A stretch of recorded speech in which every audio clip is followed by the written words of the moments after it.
देश में कोरोना के मामले बेतहाशा बढ़ रहे हैं। 24 घंटे या एक दिन की बात करें तो 12,000 से ज्यादा मामले एक दिन में दर्ज किए गए। एक दिन में 29 मरीजों ने कोरोना के चलते दम तोड़ दिया और कोरोना के ये आंकड़े अब लगातार डरा रहे हैं। आपको बता दें कि कोरोना के मामलों में लगातार इजाफा देखने को मिल रहा है। दिल्ली में भी कोरोना से 6 मरीजों ने दम तोड़ दिया और एक दिन में 6 मरीजों की जान चली गई। Positivity rate 28.63%। अस्पतालों में 1000 से ज्यादा नए मरीज दाखिल हुए और राष्ट्रीय राजधानी दिल्ली में कोरोना के मामले लगातार बढ़ रहे हैं। बेतहाशा बढ़ते इन मामलों ने अब लोगों की चिंता भी बढ़ा दी है। बुधवार को दिल्ली में काफी समय बाद 1700 से ज्यादा केस सामने आए। इन 24 घंटों में 6 मरीजों की मौत हुई और खास बात यह कि दिल्ली में कोरोना के संक्रमण की दर 28% के ऊपर दर्ज की गई है।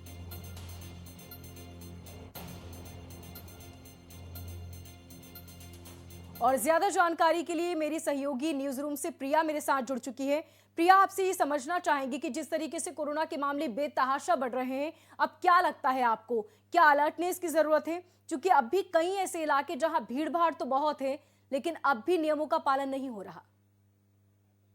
बिल्कुल पूरी तरीके से बेपरवाह हो गया और यही कारण है कि मामले लगातार बढ़ रहे हैं। बीते 24 घंटे की हम बात करें तो देश के अलग अलग हिस्सों से 12,500 से अधिक मामले रिपोर्ट हुए हैं। ये बताते हैं कि स्थिति किस तरीके से भयावह बन चुकी है। हालांकि राहत की बात ये जरूर हो सकती है कि 10,827 लोग ठीक हुए हैं, लेकिन अभी भी देश में जो एक्टिव मरीजों की संख्या है वो 65,000 से अधिक है। लोगों को फिर से सचेत होने की जरूरत है, लोगों को सावधानी बरतने की जरूरत है, क्योंकि अगर हम इसी तरीके से लापरवाह बनते रहे तो हालात कुछ भी हो सकता है। हमने कोरोना के ऐसे विषम परिस्थितियों को देखा है। याद कीजिए वो वक्त जब पूरा देश लॉकडाउन की तरफ चला गया था। लोगों से अभी भी लगातार जो सावधानी है वो बरतने की जरूरत की जा रही है, अपील की जा रही है लगातार कि लोग सावधानी बरतें, क्योंकि अगर वो सावधानी नहीं बरतेंगे तो स्थितियां किसी भी पल खराब हो सकती है। कोविड की वजह से, कोविड के कारण हमने देखा कि किस तरीके से मौतों का आंकड़ा भी एक वक्त पर बहुत ज्यादा बढ़ा था। हालांकि अभी अगर मौजूदा सूरत हाल की बात करें मोनिका, तो परिस्थितियां पहले के मुकाबले बहुत अलग है, बहुत भिन्न है। अब हम पूरी तरीके से वैक्सीनेटेड भी हो चुके हैं, लगातार कदम उठाए जा रहे हैं। इंफ्रास्ट्रक्चर के लिहाज से बात करें तो स्वास्थ्य के दृष्टिकोण से भी जो तमाम व्यवस्थाएं हैं वो हमने देखा था कि साल दर साल किस तरीके से उसमें इजाफा किया गया, किस तरीके से बढ़ोतरी की गई है। अलग अलग राज्य की जो सरकारें हैं उसने अपनी जो स्थिति है उसको देखते हुए महत्वपूर्ण कदम उठाए। कई राज्यों में मास्क को मैंडेटरी कर दिया गया है। हरियाणा में खट्टर सरकार की ओर से भी कदम उठाया गया है। अलग अलग राज्य सरकारें पूरी तरीके से अलर्ट है, केंद्र की ओर से लगातार दिशा निर्देश दिए जा रहे हैं। लेकिन कोरोना के केस में सबसे महत्वपूर्ण यह है कि आम जनता इसको लेकर समझे, आम जनता सावधान हो, क्योंकि अगर सावधानी नहीं बरती जाएगी तो हालात कभी भी खराब हो सकते हैं। और आम जनता को समझना होगा कि कोरोना के मामले जो इस तरीके से बढ़ रहे हैं वो हमारे वजह से बढ़ रहे हैं। दिल्ली में भी कोरोना के मामले इसी तरह बेतहाशा बढ़ रहे हैं। 6 मरीजों ने दम तोड़ दिया। 24 घंटे यानी कि एक दिन में 6 मरीजों की जान जाना, ये बेहद बड़ा आंकड़ा। पॉजिटिविटी रेट की बात करें तो 28.63%।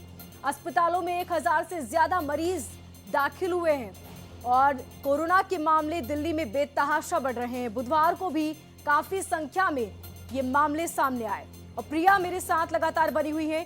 प्रिया, जिस तरीके से मामले बढ़ रहे हैं अभी से हमें सावधानी की बरतने की जरूरत है, लेकिन अक्सर ये देखने को मिला है कि जब भी आंकड़े बहुत ज्यादा हो जाते हैं उसके बाद सरकार द्वारा एडवाइजरी जारी की जाती है। आखिर क्यों अभी से अंकुश लगाया नहीं जा रहा? और जब मामले इसी तरह बेतहाशा बढ़ते जाएंगे उसके बाद इस पर रोक लगाई जाएगी, लेकिन तब तक हालात और बिगड़ सकते हैं।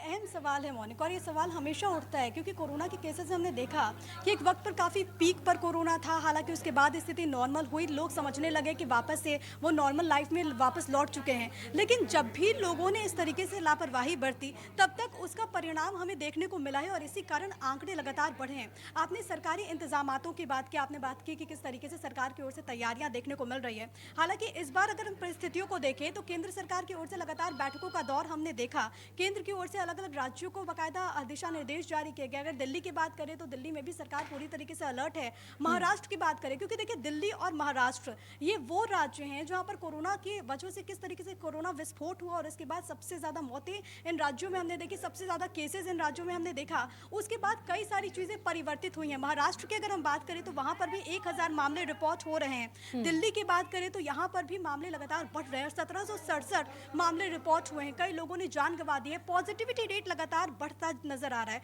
और यही असल में चिंता का सबब है। हालांकि राहत की बात ये जरूर हो सकती है कि लोग बड़ी तादाद में ठीक हो रहे हैं, लेकिन ये सच्चाई है कि लोगों में अभी भी जागरूकता की काफी कमी देखने को मिलती है और इसी वजह से मामले लगातार बढ़ रहे हैं। अगर हम महाराष्ट्र की बात करें तो वहां पर भी हमने देखा कि 25 ऐसे अस्पताल हैं जिनको चिन्हित किया गया और वहां पर बेड की संख्या जो है उसमें इजाफा किया गया, ऑक्सीजन को लेकर भी लगातार कदम उठाए गए। लेकिन हम बात करते हैं कोरोना की, तो ऐसे में आम लोग जब तक सावधानी नहीं बरतेंगे, जब तक जागरूक नहीं होंगे, तब तक केसेस बढ़ते रहेंगे, खास तौर पर उन राज्यों में, क्योंकि ना केवल दिल्ली, ना केवल महाराष्ट्र, बल्कि केरल, और केरल तो वो राज्य है जहां पर सबसे पहले कोरोना का मरीज मिला था। आपको याद होगा कि 30 जनवरी साल 2020 जब भारत में पहली बार कोविड ने दस्तक दी थी, तो कोरोना के जो केस सामने आए थे वो केरल से आए थे।